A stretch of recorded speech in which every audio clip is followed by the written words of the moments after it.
Well, hello everyone. Welcome. My name is Marilyn Shannon, and this is the Breaking Free Show. And we are live, and I am so excited to be here with you today. It's a good day in our neighborhood, and it's sunny. It's beautiful.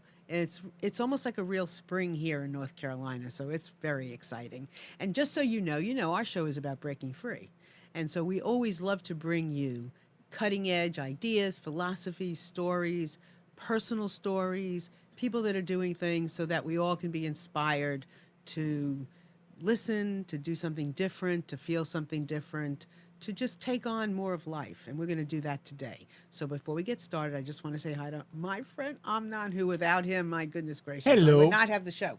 How are you? I'm good, and you? I am just fine, And thank did you. you have a nice weekend? I had a nice weekend. And We what did spent it outside. you did? Just You mean you didn't chilling. work? Nothing.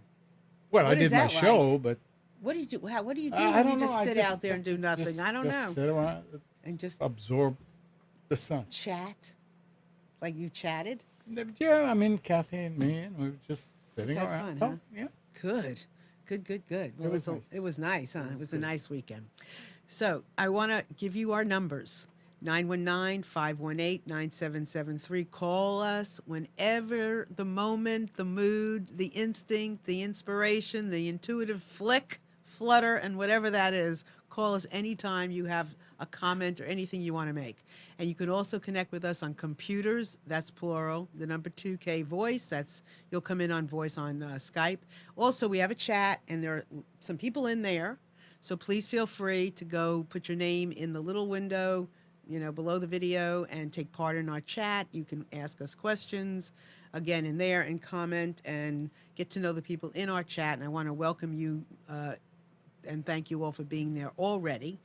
So today we're going to talk about lots of different things and things that maybe you don't usually talk about but are curious about, or maybe you don't even know to be curious about it because you're not aware of it yet.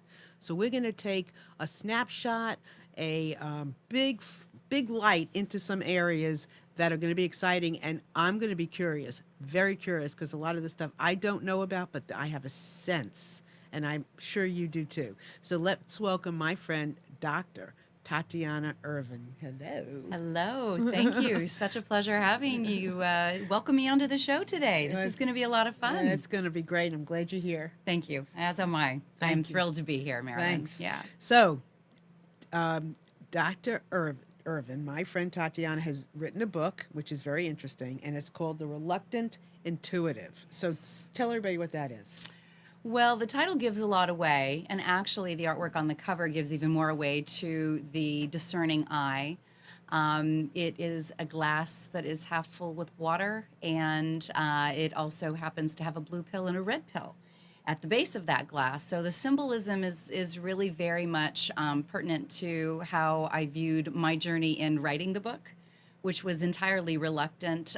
Did I want to wake up all the way? Did I want to be responsible for being the initiator and waking others up? So hence the red pill for all of you, cult classic lovers of all things Matrix. And it did take almost 7 years to write the book because of my reluctance to be as vulnerable and bold, having my personal story out there and some of the work that I've done and the whole discovery of intuition as a natural birthright. Wow. So we have some things to talk about with that. And before we get into all of that, tell everybody about like your stuff, like who you are, all the certificates that you have, Oh, no. what your doctorate is in, all that stuff, so they'll know who they're listening to, because Okay. that means a lot. Well, it can, and I, in a world where we do pay a lot of attention to diplomas and certificates and initials behind our name, it was important to me because my original studies, having an intuitive nature, were more esoteric, were more sacred mystery schools, kind of religious understandings, certainly philosophical understandings. And having traveled the world and lived in the Middle East for 6 months during some very intense part of my studies, I realized that to be seen not only as credible, but also, and I think really more importantly, if we want to build the bridges of connection that can bring to light the fact that we don't have these opposites or these extremes as much as we think we do. In esoteric sciences and in spiritual dogma, very often There are those that see an extreme polarization in the belief that there are intangibles, folklore, scripture, basically, ancient teachings. How do we put any relevance to it? How is it made scientific? And so for me, it was, well, how do I explore this as deeply as I possibly can? And in so doing, after gaining lots of modalities in healing technologies and in clinical aromatherapy, medical intuitive insights, chakra clearing, working and understanding the energies and principles of crystals, which we take for granted in science and technology. We use crystals rather regularly in various forms of technology. But it's just trying to put some sense around it. It made sense also to complete my degrees. And so I have a master's in metaphysics, which gave me a beautiful background in the bridges that connect esoteric thought with the scientific world. It dabbles in quantum physics, quantum mechanics, which is a really, really exciting, Yeah, I love that. evolving Yeah, we're going science. to talk about some of that. And then the PhD Yeah. was in philosophy because I couldn't stop circling back on how many religious traditions, how many deep philosophical truths actually were saying the same thing. They just used different verbiage or different descriptor terms. And so it was a beautiful mosaic blend for me to wrap that up in my education so that I could offer as complete coaching, teaching, authorship for the clients and the audience that I serve. Well, that is an earful, a mouthful, a heartful, a soulful, a philosophical soul. It's all of those full. It's a lot. So let's look at some of it so we can really get a handle on it. So first of all, I want to understand more about what you mean by intuition being a birthright. Okay. I don't think any of us question the fact that in a healthy body, if we're born healthy, if we're born disease-free without any anomalies, and we grow, through adolescence and into adulthood without any type of an accident or experiencing anything that would throw our physical bodies back and out of alignment, we all know that we have five senses. That's kind of an understood. We don't talk about them as much as we probably should to understand how they're integrated as well. But we all know that we can see, we all know that we can hear, we all know that we can touch, we all know that we can taste. We understand a lot of these very obviously kinesthetic senses. But when we discuss, even though it's been known since the dawn of time, that deja vu happens, that precognitive moments, you call it maybe a mother's intuition, or your spouse is in trouble and you kind of feel this leaning that you need to do something. Some of the really natural day-to-day experiences that just about every human across the globe can say, yes, I've experienced it or I've had it shared with me. It's a sixth sense, and it's actually a broad range of senses within that sixth sense. It's really not just one. I believe it is our natural birthright, and the reason why it isn't employed as often is because culturally it's been stigmatized out of us. It isn't discussed. It isn't openly and comfortably shared.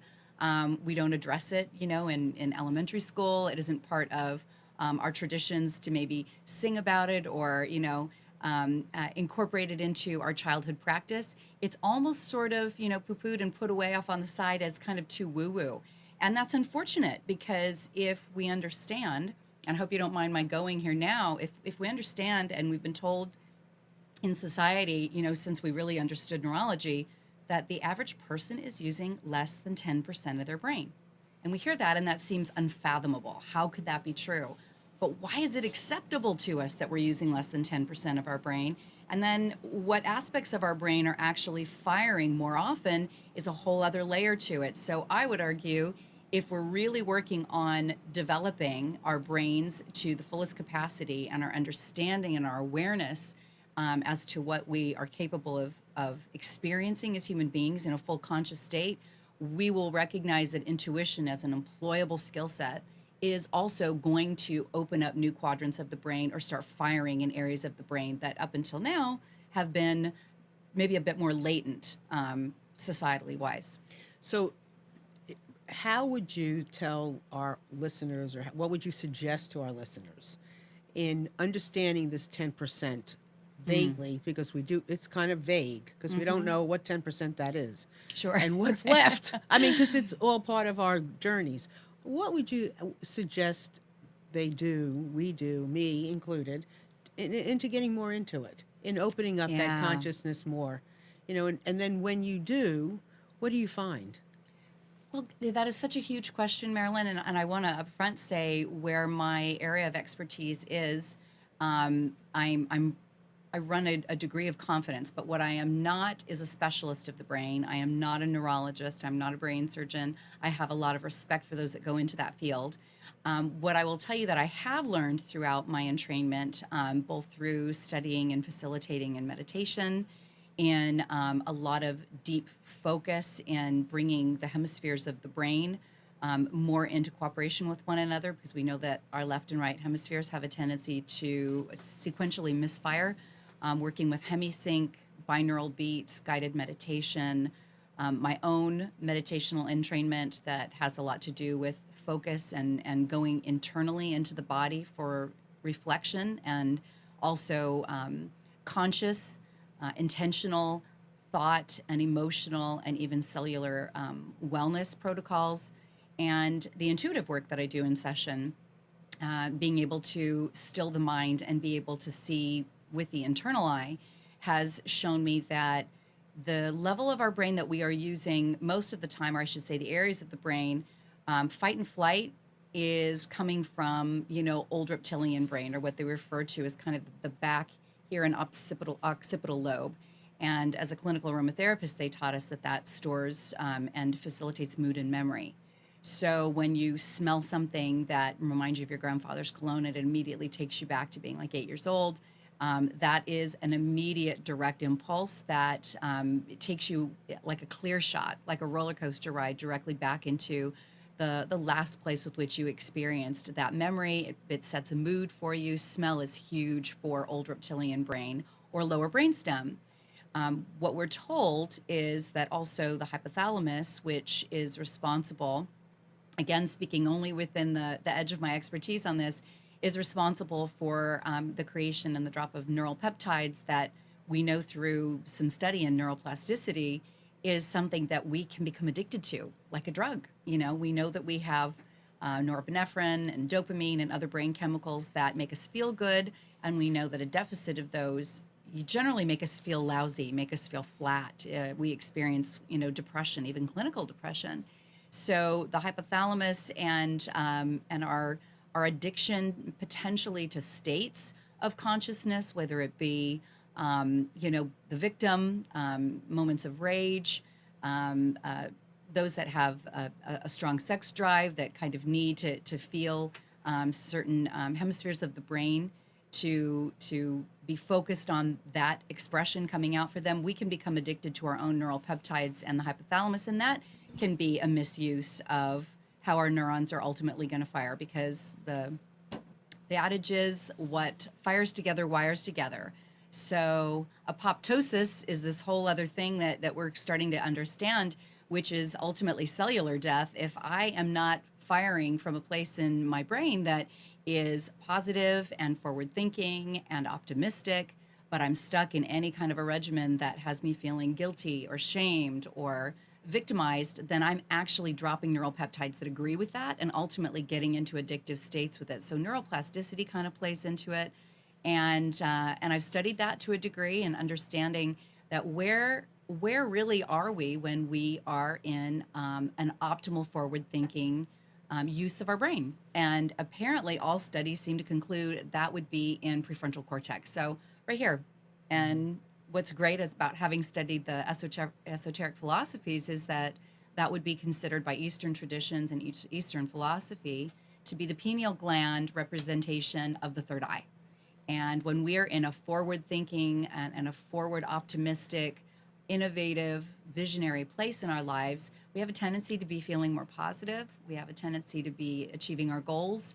And to me, that would be one of the areas to focus on. And it happens to be an area that highlights quite a bit when we're in meditation. So all the pieces kind of come together when you start to listen.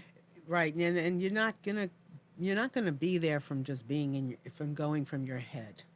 It is Right. not how it works, because the head is not going to, on its own, be willing to engage in this type of information, in this type of study, in this type of experience on its own, because it's it's not concrete.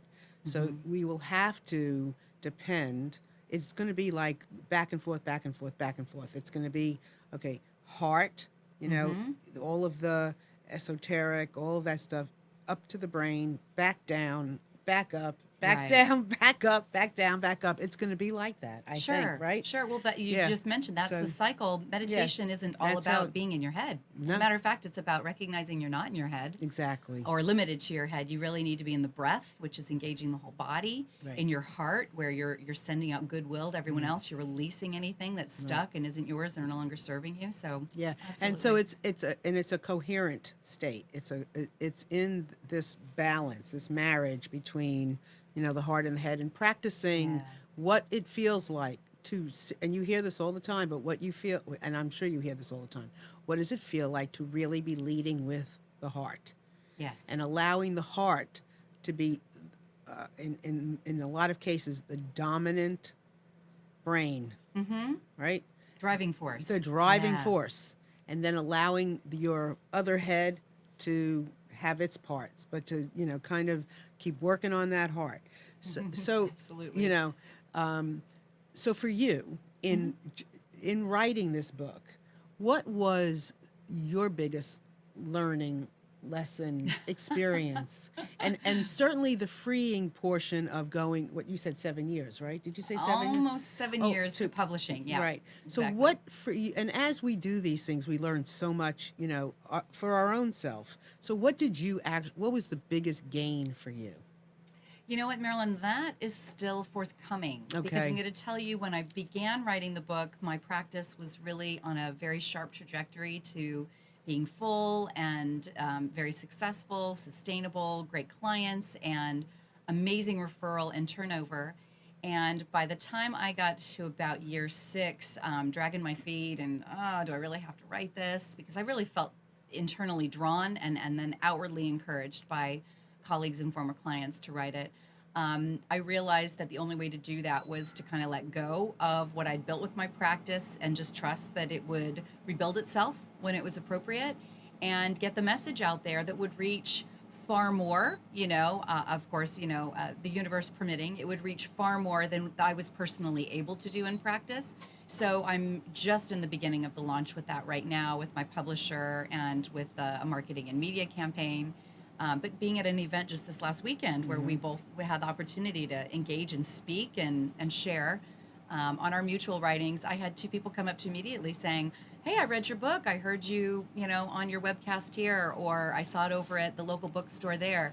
And so it really did impress on my mind. I did a good thing, and maybe the return on investment will be much more obvious.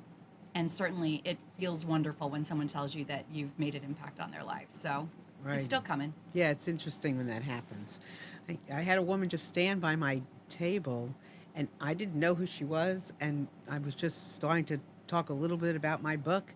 She started to cry in the moment, and I promise you, she stood with me for about 2 minutes, and I didn't even say much, Wow. and she just started to cry, Yeah. and I was like, "Whoa!" So it's You made safe space for her, didn't you? You touched her place. Yeah. So I guess, aside from what we're going to talk about, just for those of you who are sitting on something, whether you want to put it in a blog, an article, a book, wherever it is, get your messages out. Because people really do appreciate the messages that they hear from people like you, from people like us, from all of us. They really appreciate it, and somebody somewhere is going to resonate with just the perfect thing that you're going to share. Yeah. So I highly recommend that you take that route. So tell me, before I do that, again, I want to remind everybody out there to please feel free to give us a call. We love it. 919-518, bring it on, 919-518-9773, or computers, that's plural, 2K voice, that's the number 2. If you want to come in on Skype and you're somewhere in the world and you don't have a phone, come in on Skype, or by all means, join us in the chat and ask questions and engage with everybody else in there. We'd love to have you. And it's fun when you call in and you ask some really great questions. I would love it. So please feel free to do that. So talk to us about things that are happening, the things that are buzzing that you have been curious about and Yeah. learning more about, that you can share with us. And it's wonderful because sometimes you don't always know where to go for certain bits of information, and some of it is complex. Sure. So it's a wonderful opportunity to hear the complex, but also hear the explanation. Right. And understanding it. So here's a fabulous opportunity. So tell me what the buzz is. Oh, so what the buzz is, as I am directed, because I really think that what excites us is going to excite those that we're meant to touch, right? Right. That's the way it should be. So always fascinated by what's going on again in science as it's evolving, some of the discoveries. And this isn't the stuff that we're always going to hear mainstream, right? We have to know where to look, and we have to know how to dig a little bit. But when I'll throw out to, maybe a group of colleagues just kind of off the cuff, hey, have you heard what's going on with Neuralink? Are you aware of, some of the developments at CERN? And you just kind of wait and see what somebody says. And then you realize, or at least I've come to realize rather surprisingly, sometimes 80 to 90+% have no idea what I'm talking about. And I realize, well, why is that? We are in an information society that really still is geared towards the information being packaged and delivered, and we're inundated with what certain powers that be want us to know rather than what might really be of interest to us. So I'm one of those energy information archaeologists, I guess, if you will. And I'm looking for the things that are relevant to some of these, to me, very, very foundational philosophical understandings and beliefs about who we are and what we're here to do and what we're capable of, continually being proved in science. So on that note, I find it fascinating that in a recent documentary that was based on peer-reviewed science in the field of, understanding physics as quantum physics is evolving, dark matter, what is the nature of what we consider to be reality. We were all taught in physical science that it was about stuff, it was about materiality, it was about an atom, and we've got our electrons, we've got our neutrons, we've got protons, but they were all things, and we were taught they were things. And what current science is saying is it's really not about stuff. It's not about solid anything. It's really about wave. It's really all energy, and it's actually witnessed and experienced more in wave. And when you're looking at it in terms of vibration and wave frequency, all of a sudden, all this empty space that we knew was there, that they just thought was a vast sea of nothingness, turned out to be intelligent energy waiting to come into form. So out of 100% of what we're seeing, only 4% of it is even mass. Is considered matter. 4%. What's going on with the 96%? That should be so exciting to so many people. Well, it kind of answers a lot. Okay, so when you say form, Yes. are you meaning understanding? What are you meaning when you say 4% Right. is form? It is in matter, mass, density. The stuff that we're touching, our bodies, this recording studio, the street light, the car, the road, The stuff that we're buildings. aware of. The stuff that we see in our light spectrum and our ability through the cones and in the eyes, what we are capable of seeing is 4% of what's really there. And we all know that we don't see everything in the light spectrum, right? We already know that there's things that are off the charts in terms of infrared and UV, and we know that we can't even hear everything. We know that dogs and even children, actually hear better than we do and can hear within a certain sound spectrum. But what I think is really cool is as they're starting to use instrumentation to look out into space, kind of like the Hubble telescope, and they're looking instead at frequency, at wave, energy, instead of at mass, all of a sudden they realized what looked like a lot of blank, empty space between the planets actually had this connective thread, kind of like, honestly, it looks like the scans that we have that are photographs of the brain. It's like neurons firing. Everything is connected intelligently, and it all looks very much alive and engaged. Okay, so here's a question. So is this 4%, 4% of what they are letting us know, or is that 4% of all there is? So out of 100% of what exists, and remember, science is always fine-tuning its language, so you're going to have to deal with my feebleness at an attempt to translate Well, what it's they're better saying. than mine. We'll see. Jury's still out on that one. No, I know it's better. Yeah, I mean, it makes sense to the intuitive because I know that I'm trained to see and feel and hear more than what I'm told is there. And what I'm told is there is this world of mass, this Right. world of matter. That's what I mean when I say form. So this is very interesting because I believe that, and I love what you just said about being trained and being an intuitive because a lot of you out there are intuitive, right? Sure. Because we all are, right? Everyone Everyone is. is. So what we're hearing is that you're right. Yeah, confirmation. Right? What you're hearing is that you're right. That's right. That you see things, hear things, know things, feel things, whatever, and beyond that now, that's there. Yes. Okay, now we're going to find out what that there is of some of what that there is. Okay. Does that make sense? Sure. Okay. Sure. Well, what was fascinating was that there is out of that 100%. So what happened to the original or the remaining 96%? Right. That's the next question. And yeah, Amnon has a question. I'm not I saying think this that. is getting Are too you serious. safe? Do you believe in atoms? do I believe Atoms? at atoms? ATOMS. ATOM? Sure. Do you believe them? Do I believe that they exist? I don't believe a thing. Well, let me tell you Let what me tell I say you why. when I say I believe Let me it. tell you why. Yeah. They make up everything. Who does? Ah, They meaning the they. He means capital they Oh, with they. punk. Okay, Yeah. okay. They make up everything.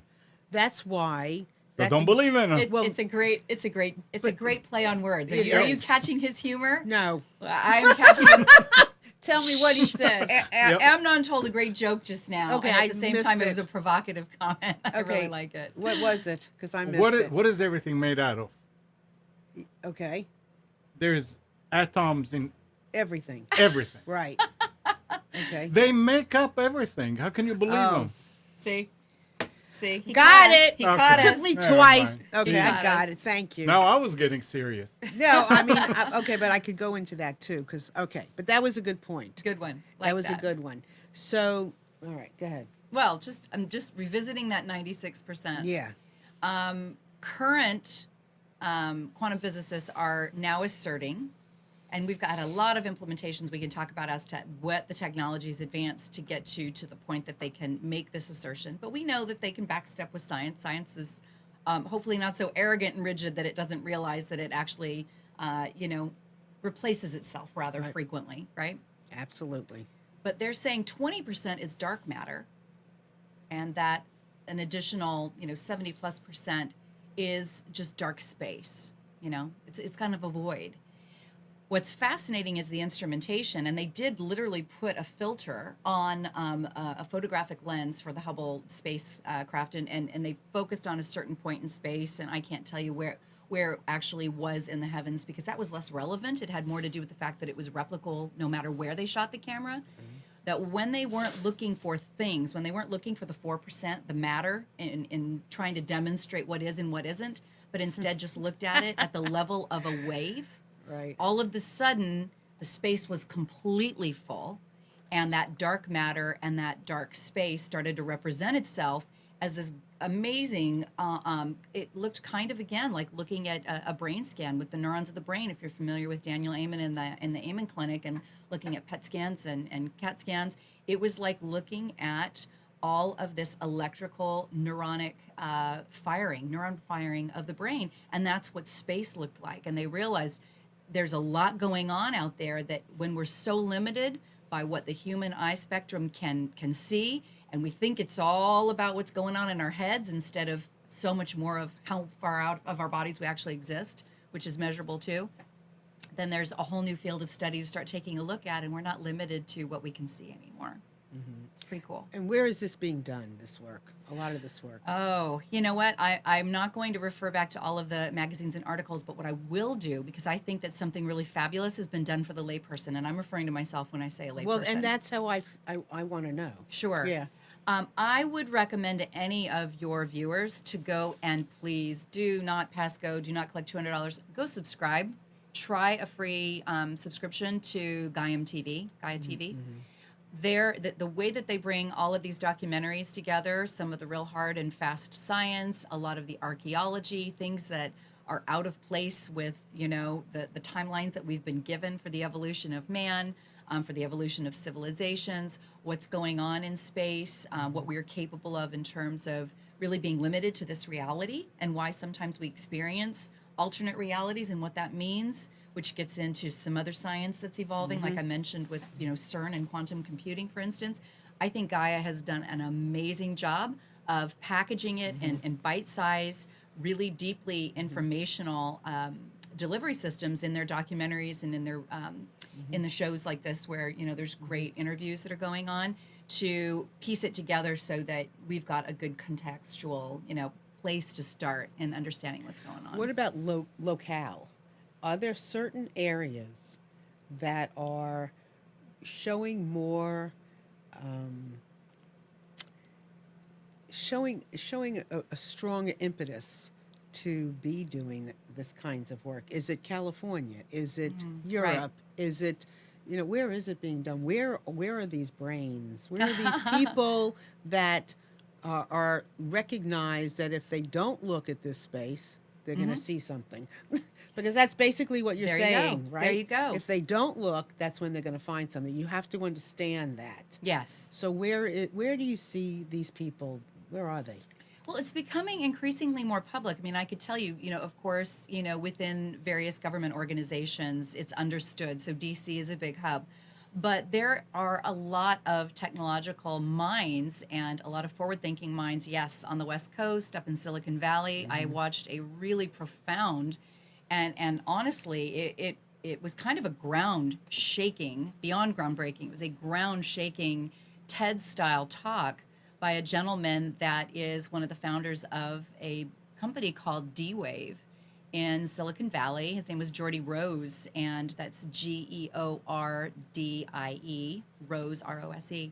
And it was one of these great symposiums where the local minds were getting together, and they were talking about some of what the public should be anticipating, hearing more about much more commonly. There are lots of places on the web that you can get on with some online subscriptions. I get Inverse. It drops into my email box on a regular basis, and it tells me what Elon Musk is up to with SpaceX and is So who is he? Elon Musk. Yes. Well, you know what? It's a good question. You'd be surprised how many people don't know that I answer. want to ask either. everything. Ask it all. Because I think that I just wrote to Chris on the chat. Because I think that, not think, I know, I don't have to do any, we don't have to do any one particular thing on the Right. show other than to inspire, create interest, create positive energy. Of course, I always want to do. But also, I think these are the kinds of things that I personally am curious in digging into. Yeah. You yeah. know, Let's I build think inquiry. this is, for me, this is where I want to go, Yeah. right? Yeah. So I think it's really important. So I'm curious, and I don't know that much. So I want to ask, when you say that, it's not, his name is not common to me. Well, you know what? I think that it's going to become far more so because he's got his hand in so many pies. Those that were following, a lot of these big gurus back in Silicon Valley, and when I say gurus, I mean businessmen that had very forward-thinking minds. His first major accomplishment was bringing PayPal to the public and bringing it, Okay. into business and commerce, and then he sold it to eBay. Yep. And I think that set him on the trajectory to being the billionaire that he is now. Okay. And with that money and with that foundation, and also a tremendous amount of support and respect for how efficient a businessman he is, he then started Tesla Motors, Oh, yeah. which is now Tesla Inc., because apparently there's going to be new technologies that are Nikola Tesla's patents and some of his original inceptions and innovations that we're going to see soon. But he is also the founder of a number of other companies. SpaceX, he's been launching rockets just like NASA. A lot of people aren't even aware that that's going on, but we know that NASA's kind of toned down the space program, but there are other factions that are maybe privatized that have only really just gotten going. And SpaceX is one of them. He has a multi-square-foot gigafactory being built in northern Nevada. And that is going to be looking at these very specific batteries for his technologies, particularly in his vehicles, because he just keeps coming out with new innovations in, electric vehicles and solar panels. Right now, he's working with a solar panel company, and I find one of the most fascinating things that he's doing right now, and equally alarming, and one that makes you kind of want to wake up and pay attention. And it marries really well with what Jordy Rose talked about with D-Wave, and that is that artificial intelligence, AI, everything that Hollywood has Yep. shown us, it's not a future thing anymore, folks. It's here. It's been here a while. I have a blog on my thing just now, actually, that a dear colleague of mine, Bruce Oberhart, if you're listening, is a phenomenal scientist. He is amazing. He created this thing that does something with blood, and he saves lives every day, and he'll tell you this, but he's always digging into something. And we just took a whole article, a really good article on LinkedIn, about artificial intelligence Yeah. and the job market and where things are going and what Yeah. will be and what may not be and who will be and who won't be That's right. replaced That's right. or not replaced. And it was so interesting because one of the areas that Bruce said won't be replaced is a hairdresser. And hopefully your therapist, right? well, AKA your hairdresser. Honestly, that's exactly what he said. Yeah. Your hairdresser, and also the creative aspect of the hairdresser, but also Yeah. because they are a therapist. That's right. That's exactly right. We need those human connections, We don't do. we? We do. How interesting. So, I mean, if you go to MarilynShannon.com and check out my latest blog, it is interesting. But Your go blog ahead. is spot on. Yeah, Marilyn. I how want funny to is play that? with that a little bit Yeah, because let's play with it. That's been Elon Musk was recently in Dubai at a World Business Summit, and he's sitting there on stage, and I can't tell how big the audience was. It looked massive. But he's talking with one of these sheiks, and I'm not even going to quote the sheik because it was far less relevant to what really was the line of inquiry that was coming forth from Elon Musk. But he was talking about the fact that with artificial intelligence, with robotics, and we already know that this has happened in other industries. We know that robots are putting together car parts and weaving together, utensils, and so many things that used to be handcrafted have been robotic for a long time. But AI is supposed to, according to Jordy Rose, in 5 years or less, replace us as being more efficient and more. He said his exact words. I'm just going to say it. He said they're going to be better than us at everything. And you got to feel into the implications of that. He said, and it isn't just computing, and it isn't just robotics. He said better than everything. And then that touches on what's next then, and bouncing a little bit back to some Stephen Hawking and also some Elon Musk, which is, well, once they can replace everything that people now find meaningful in their lives as their trade or their practice, we're looking at losing over 75% of the global workforce. Over 75% of the global workforce. There's already self-driving cars, right? And he says, how will people find meaning? And that's really something to be talking about right now. But something I find a little bit alarming, and I think that everyone ought to be aware of, and why I'm such a big proponent of developing intuition, getting out of fight, flight, fear, arguing with each other over the administration and over the global state of the financial, future that we're looking at. If we're not coming from something innovative and visionary and solutionary and regenerative, we are just part of the sweeping problem, which is we're misusing our energy and we are far more in survival, fight and flight, lower brain, and we're so controllable that way. Why would we want to be that way?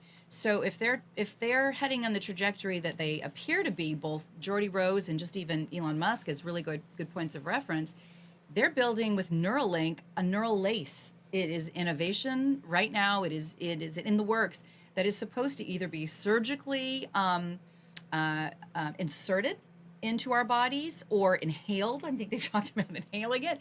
That is going to connect us to the World Wide Web via the cloud and becoming one with artificial intelligence that already exists, that's already been here, and the world of quantum reality. Now think about, have you ever worn an Oculus on your head? Okay, so for big gamers, nothing is cooler, right, than getting in this artificial reality. And you put an Oculus or some of this new technology on your head, and all of a sudden you're one with the game, which is kind of synonymous to life, right? Right. The whole goal is to put us into a one with artificial intelligence and with one another at all times. And how would we, with any degree of confidence and with any degree of maintaining our sovereignty, be willing to take up a neural link that connects us to everybody if we really were always still coming from a place of, not really being conscious Right. and so easily controllable? Right. It's a thought. And I don't think a robot can take us into consciousness, can they? I don't know who's running the robot. You know, as far as I'm It's gotta be concerned, running I'd like yeah. to know a lot more about it, Yeah. and I'm certainly not going to opt in at this point. But they're not talking about when. I mean, if it's when. We're And talking it's 5 years or and less.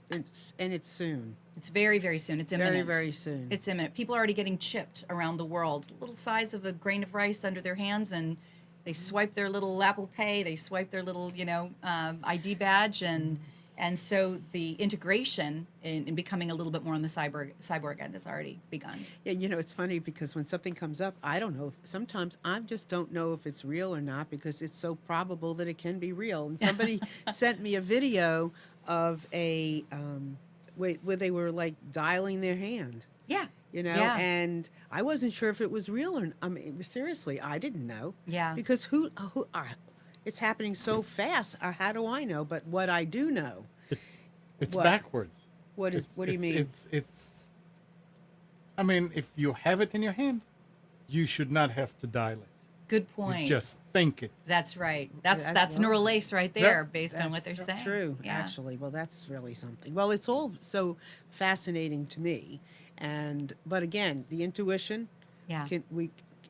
I mean, I don't see us ditching that. No. No, we have to have You need that. that for discernment, Yeah, just to even navigate what's coming. We need to have this so that we can. I mean, who's feeding the robot?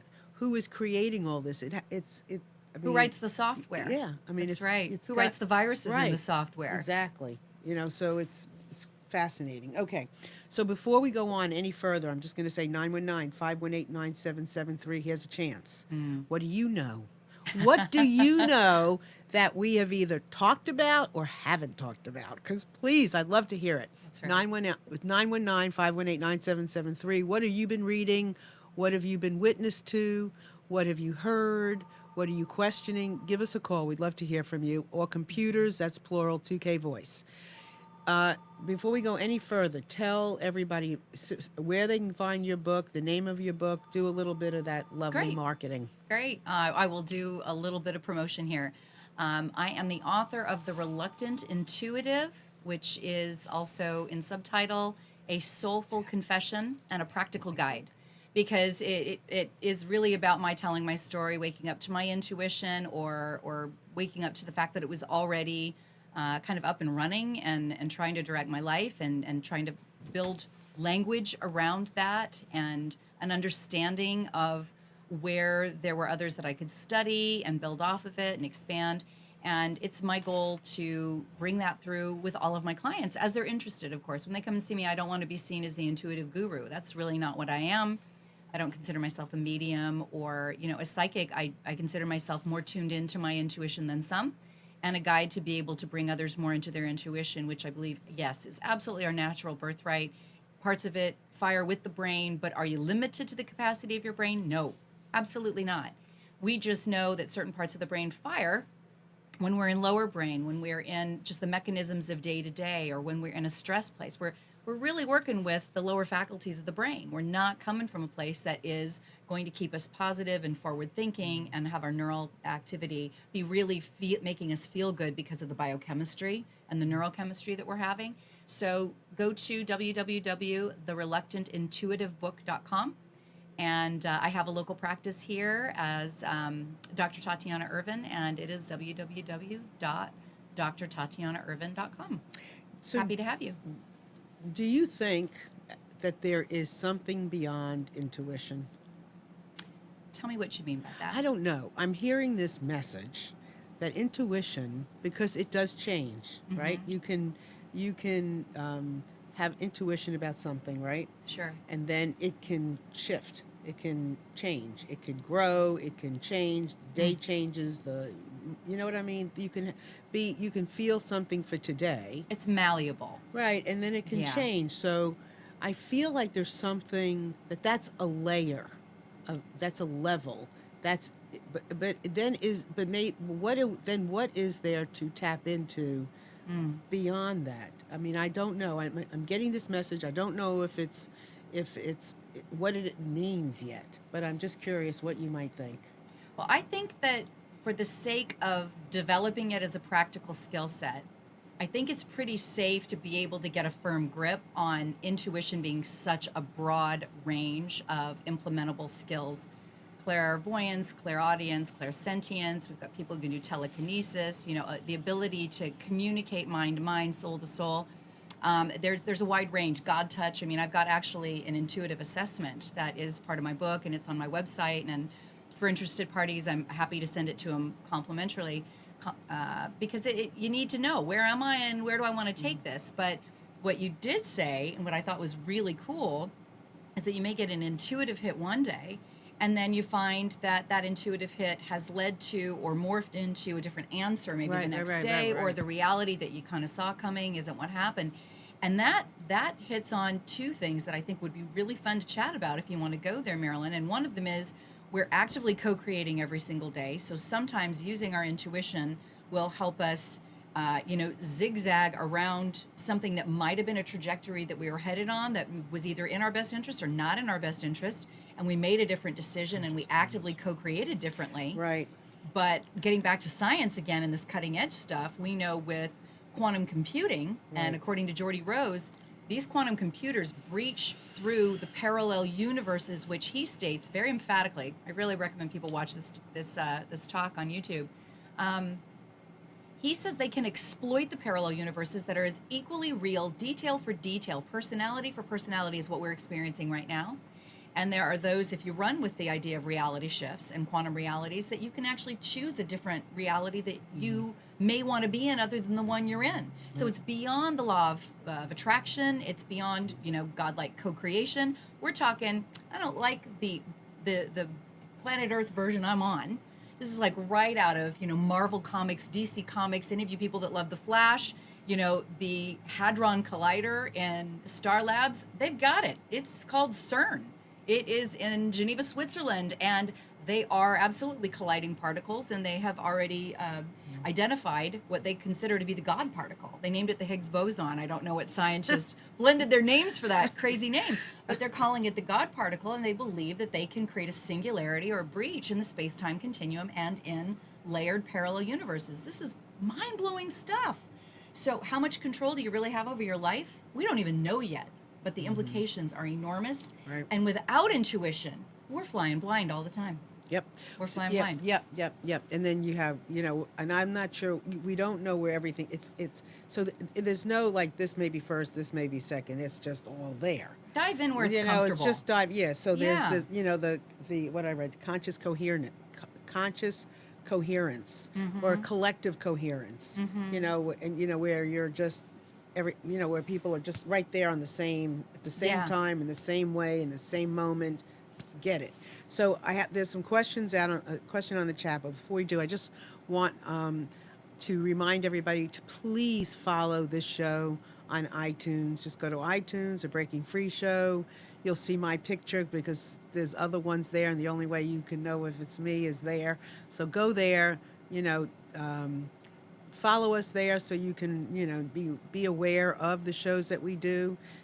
It's very important to know that you're there. We feel your energy and your power. That's important. I also wanted, just to kind of put up my book, In Just One Afternoon, Listening into the Hearts of Men. Last Friday, it became a #1 bestseller. Yay! I forget to tell Congratulations. everybody on Amazon. I was Speak it. it was very exciting. There you go. Making Take a bow. You're making me blush, but it's very exciting, and I was like, oh my God, look what's happening. So I was really, really excited, and we're running a promotion, just so all of you know, on Goodreads until the 12th.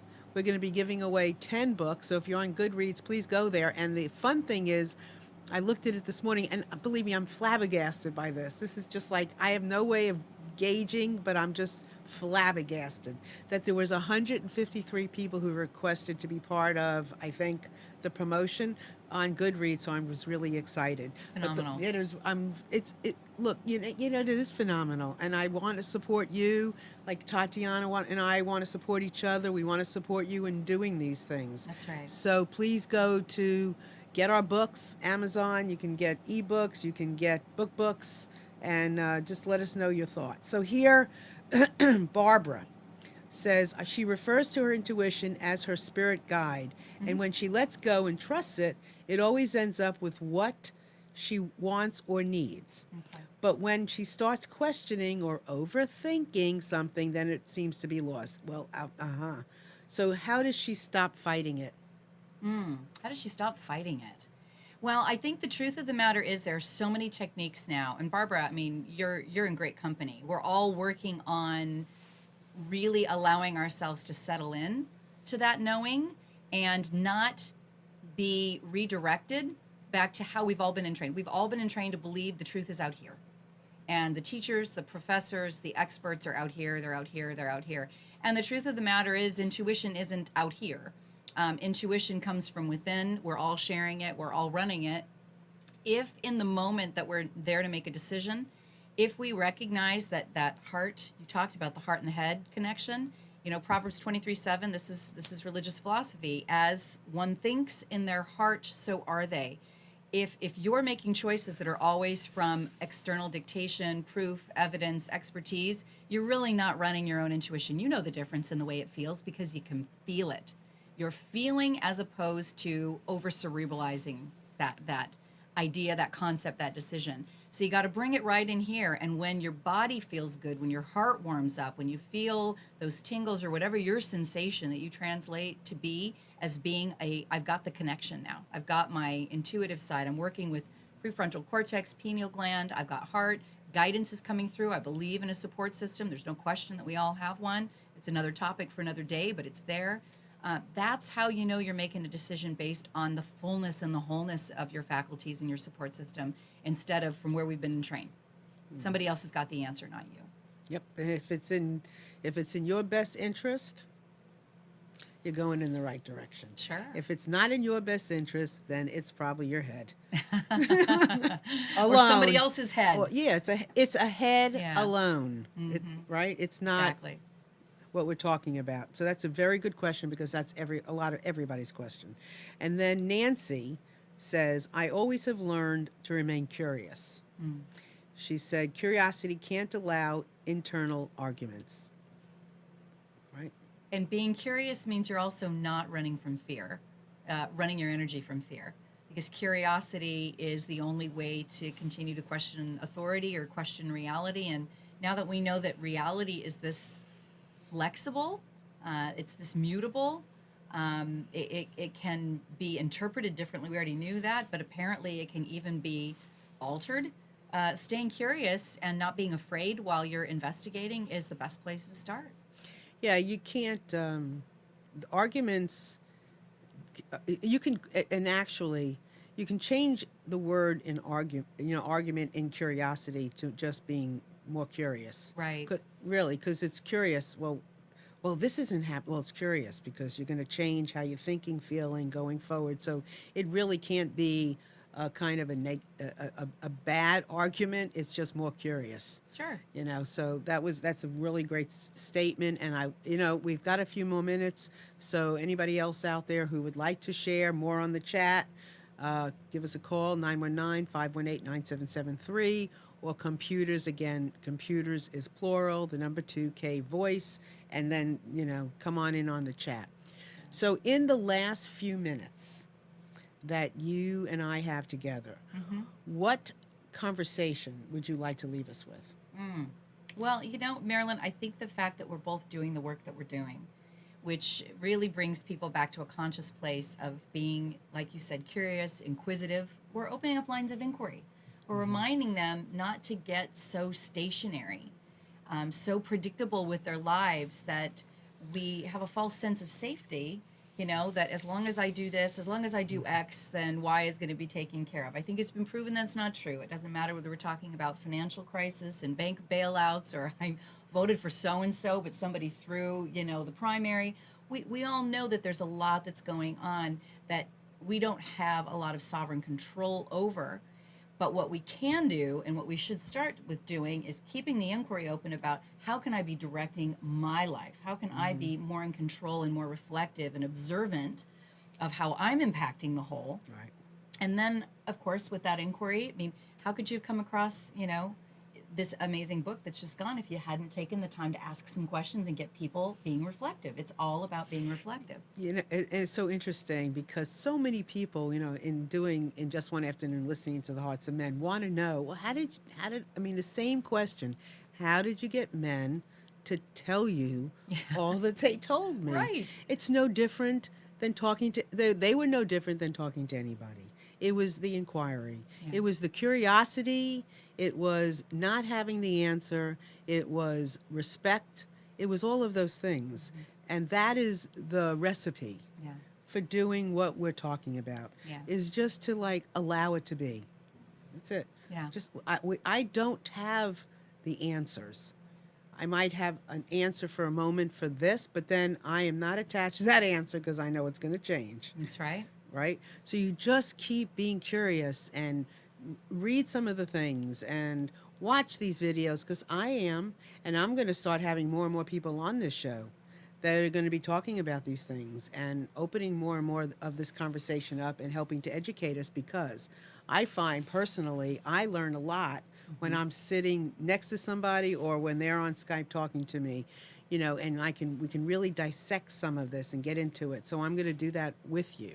So, you know, it's exciting. Yeah. So final words. What Final else? words. Final words. Any other areas of inquiry that people should or could be curious about? You mentioned quantum, and we don't have a lot of time to go into it, but I love the idea of quantum. I just love it.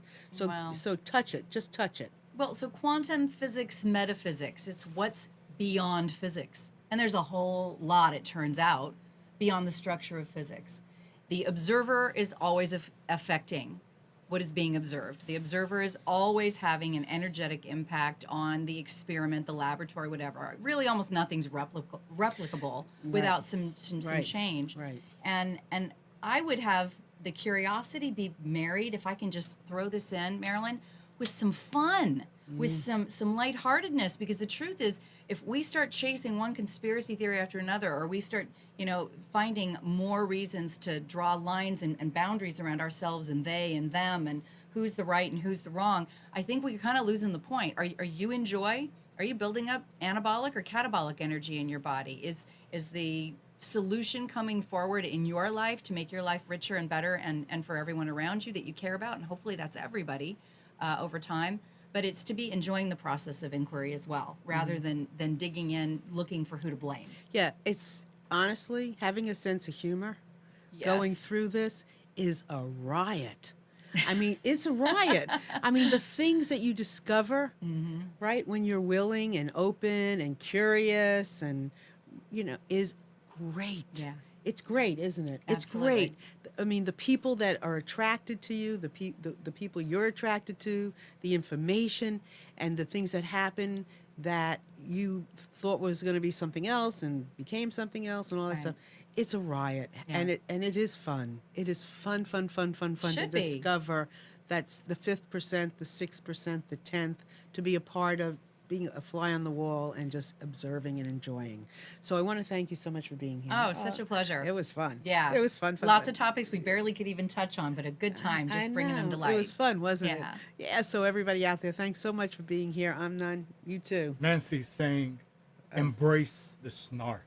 Embrace the snark. Oh, yeah. What is, oh my God. Snarkiness. Good. Okay. Good. Well, thanks everybody that was on the chat, and it was lovely. I love seeing it. And all of you out there, I look forward to seeing you again next week. And don't forget to follow us on YouTube, on iTunes. I'm thinking YouTunes. Can you imagine? Well, that's a combining. YouTunes.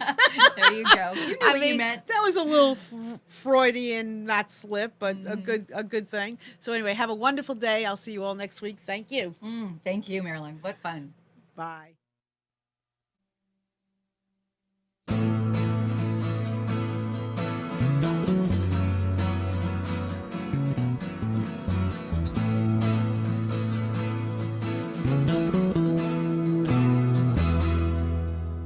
You're tuned to the Nissan Communications Network. If you tuned in too late, you can always watch each program in its entirety or download an MP3 audio file of it in the archives section on nissancommunications.com. Don't forget to subscribe to our YouTube channel, follow us on Twitter, and like us on Facebook. Sponsored by Atomos.com, makers of quality video recorders and converters, CarolinaApparel.com, and DeltaForce.net.